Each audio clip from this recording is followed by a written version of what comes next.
F1 fans!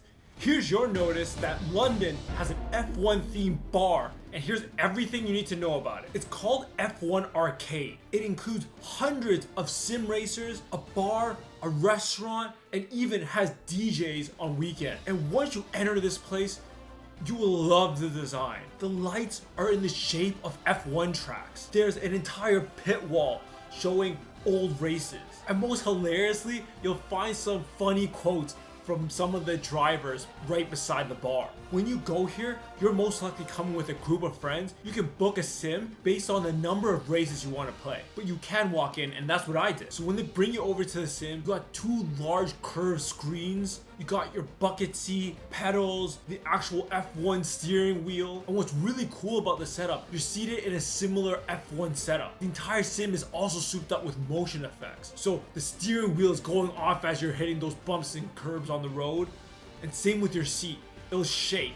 But if you don't like it, you can actually turn that off. There's also an emergency stop button in case that's uncomfortable for you. So when you're playing the game, you can choose from a variety of levels. You can go straight beginner, where it's helping you on shifting gears, helping you on reducing your speed. There's racing lines, and pretty much all you have to do is step on the pedal and turn the steering wheel. It'll be that simple. Or on the other side, you go all the way on expert mode, where you have none of the help and no racing lines, so you gotta know your tracks well. There are a couple levels in between where some of these features are turned off, on, or just not as supportive as the other one. The experience of playing on the sim was so much fun. If you're there with a large group and racing against each other, you guys can play for drinks. Loser has to take a couple shots, and maybe winner gets some champagne. And after you play, you can find a table, order some more drinks and food, and just chill for the rest of the night, and it'll be a sick time. In addition to this, there are a couple mini games that you can play that are set up around the venue, and you use points from when you were racing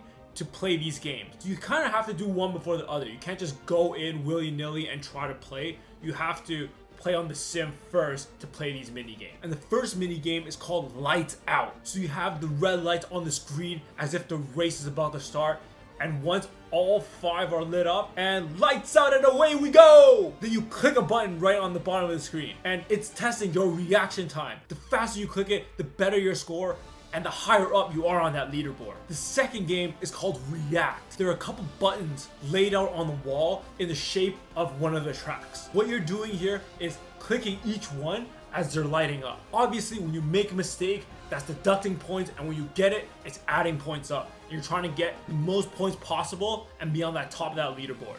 And once again, you come with a group of friends, y'all can see who has the best reaction time and who has the best reflexes to click all these buttons. But onto a couple things that I didn't think were done perfectly. So the sim, while you can choose different skill levels, I wish there was more customization. From what I could tell, you can't pick which track you play, and you can't turn on and off settings at will. So for me, when I was playing, I didn't really want the driver assist, but I did want to see the racing lines because I don't know the tracks that well. Unfortunately, it's either all or nothing. You either have some assist plus the racing line, or you have absolutely none of it at all. It would have been really nice to be able to adjust some of those settings myself. Lights Out was done on a touchscreen, which wasn't as responsive as you would like it to be for a reaction-based game. You're trying to click that button as quickly as those lights turn out. But because the touchscreen isn't the most responsive things, I had to click it a couple times before it actually registered. And for reacts, you're trying to click that thing as quick as possible. You're slapping it, you're hitting it. But for some reason, maybe it's got hit a couple too many times, but some of them just wouldn't turn off after I hit it. I have to hit it a couple of times for it to turn off too, which was annoying. I felt like if they improve a couple of these things, the experience would have been absolutely perfect. But despite all that, I really loved my experience there. All the games were still so much fun. And you can imagine on a race weekend, they have viewing parties. So all the big F1 fans of London are joined at the hip, having a pint, watching the race, and cheering for their favorite team. Which, you know who I'm supporting.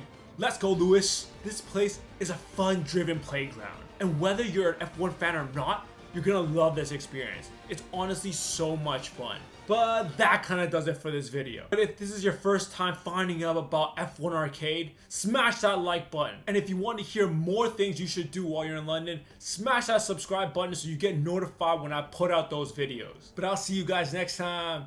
Peace!